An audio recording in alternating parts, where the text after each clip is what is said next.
You can tell by what you're looking at. We are in Chicago. We are at ACC 16.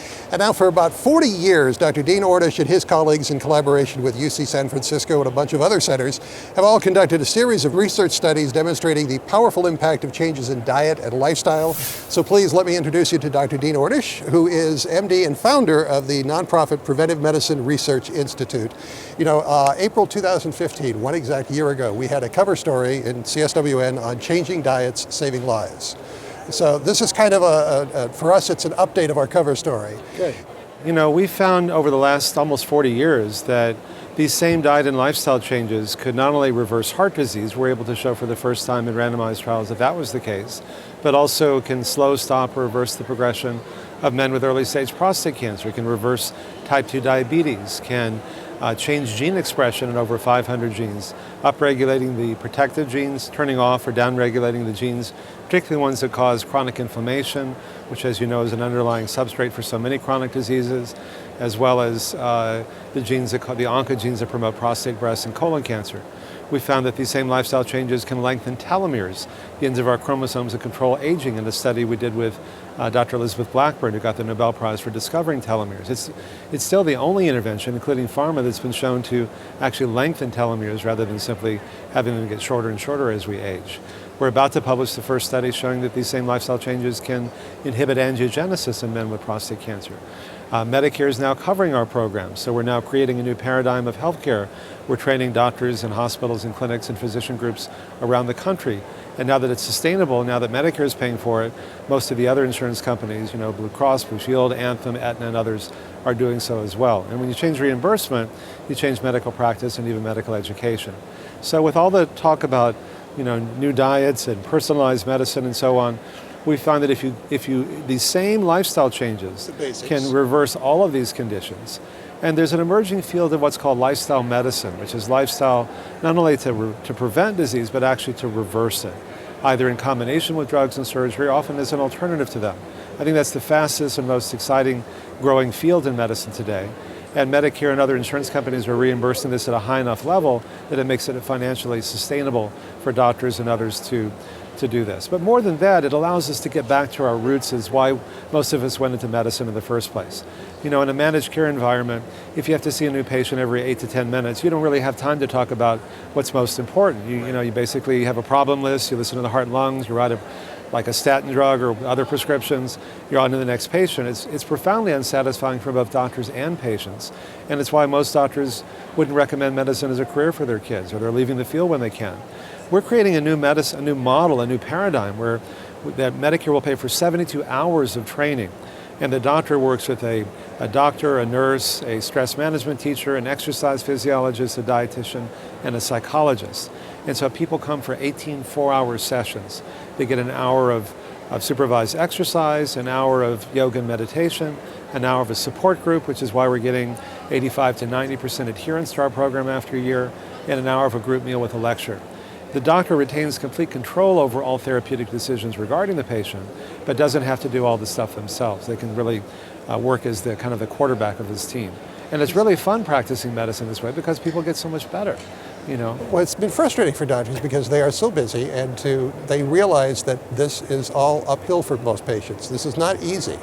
It's not easy, but you know, one of the common misconceptions is that, yeah, my patients will take their pills. They'll take their Lipitor, they'll take their beta blockers, they'll take their, you know, their blood pressure medicines or their blood sugar medicines, but there's no way they're going to change their lifestyle. It's too hard. Right. Or they'll say, I can't even get my patients to eat less red meat. You expect them to be vegetarian and do exercise and meditate and, you know, be in a support group all at the same time. There's no way people can do that. But if you really take an evidence-based approach, the pharma companies' own data show that half to 2/3 of people who are prescribed statins are not taking them after just 4 to 6 months, even if someone else pays for it, even if they have no side effects. And statins have proven value. And why is that? Because statins, like so many things we do as doctors, are fear-based. We don't think about it that way, but it's like, I'd say, okay, you've got heart disease, take this pill. It's not going to make you feel better. hopefully it won't make you feel worse to prevent something really awful like a heart attack or stroke from coming years down the road that you don't want to think about. So you might do anything that I say for like 4 to 6 weeks after you've had a hospitalization, but people stop thinking about it. It's too scary. They don't want to think about that. It's why Al Gore had a hard time, after An Inconvenient Truth came out, everybody was buying fluorescent bulbs and so on. They kind of dropped off the radar. It's just too scary to think the whole world's about to implode, so people stop thinking about it.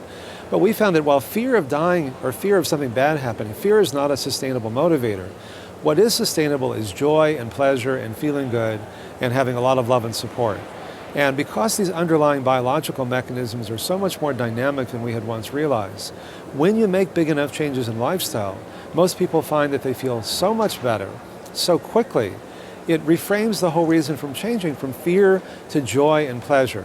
For someone who has angina, we found a 95% reduction in the frequency of angina in the first few weeks. And for someone who can't work or make love with their spouse or play with their kids or walk across the street without, getting chest pain, and within a few weeks they can do all of those things, what you gain is so much more than what you give up. It makes those changes sustainable. And because we do this in a group, the group becomes a very powerful part of, we're getting 85 to 90% adherence after a year in all of the sites we've trained, compared to statins, which, half to 2/3 of the people are not taking them after just 4 to 6 months. And the reason is that most people feel so much better that what you gain is so much more than what you give up. People think those are choices worth making. Not to live longer, although they probably will, but to live better. Because we are so digitally entwined with the world around us today, are people today more likely to make some of these changes than they were, say, 40 years ago when you started out, simply because there's so much information that they can access pretty quickly? Well, information's important, but it's not usually sufficient. If it were, nobody would smoke. It's not like I'd say, hey, did you know smoking's bad for you? I want you to quit today. You go, I didn't know that. I'll quit tomorrow. It's like, of course everybody knows it's on every package of cigarettes.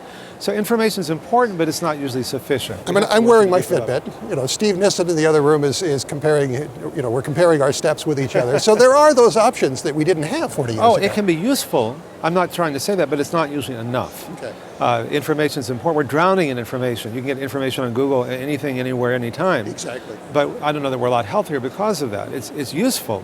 What's important is to ask, why do people do these things? Not just the information, not just the behavior, but what's deeper under that. And what I find, and this is what I'll be talking about later today here at the ACC, is that the real epidemic isn't just heart disease or diabetes, it's loneliness and isolation and depression. The number one category of drugs prescribed last year after statins were antidepressants. There are a lot of depressed people out there. And telling somebody who's lonely and depressed that they're going to live longer if they just eat healthier or quit smoking doesn't work that well. They say, you don't get it, Dean. I'm just trying to get through the day. I've got 20 friends in this pack of cigarettes, and they're always there for me, and nobody else is. You're going to take away my 20 friends, or food fills that void, or fat coats my nerves and numbs the pain, or other drugs numb the pain, or video games numb the pain, or working all the time numbs the pain.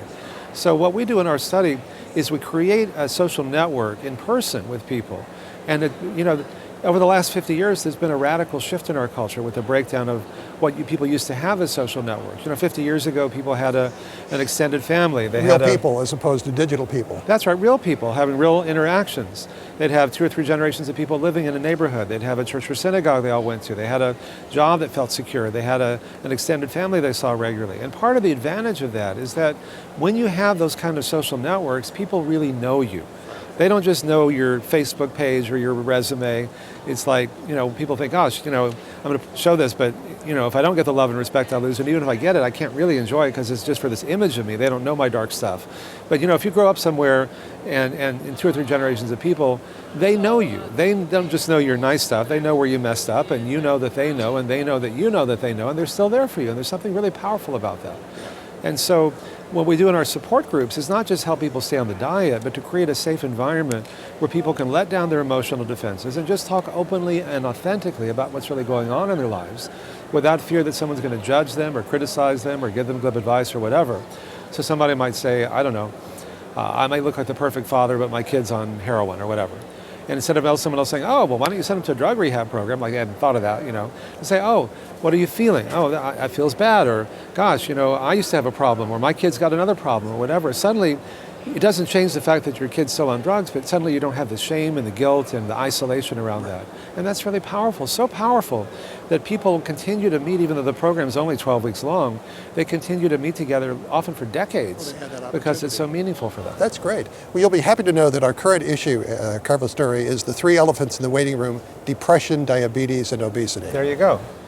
And there's so much misinformation that's out there. People say, oh, Americans have been told to eat less fat, they're fatter than ever, low fat is dead, it's all sugar. And that's ridiculous. I mean, first of all, I went back to the U.S. Department of Agriculture database where they actually track what the entire population in the U.S. has been eating, not what people say they're eating, but what they're actually eating every decade since 1950. And what I learned is that while people may have been told to eat less fat, every decade since 1950, we're eating more fat, more sugar, more calories, and more meat. So not surprisingly, we're fatter, not because we're eating too little fat. And fat is just part of the story anyway. The diet that I recommend is a whole foods, plant-based diet. It's fruits, vegetables, whole grains, legumes, soy products. That's naturally low in fat and naturally low in refined carbs and sugar. It's not one versus the other. People are always looking for this magic bullet, this reductionistic idea. It's all of these things. And it's not just diet, but it's the other three components as well: the stress management, the love and support, and the exercise. And when you do them all together, we've actually shown we can reverse disease. Well, and that's what's been missing with all these other people who claim these things, an Atkins diet or paleo diet can reverse heart disease. There's never been a randomized trial showing that. The only randomized trials that have shown that they can reverse heart disease are the ones that have diets like what we're talking about, and not just diets, but the whole program. I'm trying to remember where, but in the last week or two, there was a paper published that showed that while cardiac rehab is good, a cardiac rehab that has stress management as part of it, it's even better. That was Jim Blumenthal's paper, and it's true. That's right. Yeah, and it just goes to show that, it's not just one thing. It's all these things together. You get a much more powerful impact. And the paradox is that, when you make such big changes in so many things all at the same time, you feel so much better, and then it comes out of your experience. It's kind of like you go, oh, when I do this, I don't feel so good. When I do this, my angina goes away, so maybe I'll do more of this and less of that. Not just to prevent something bad from happening, not to live longer, although you probably will, but because, these are choices worth making because the quality of my life is so much better. And let me just say also, for those watching this, if they're interested in learning more about our program and being certified to get the Medicare and other reimbursement, go to our website. It's just ornish.com. It's all free, everything on there. And we'd love to work with you and co-create a whole new paradigm of healthcare rather than sick care. And we keep covering it too in Cardiosource World News, where I'm Executive Editor Rick McGuire.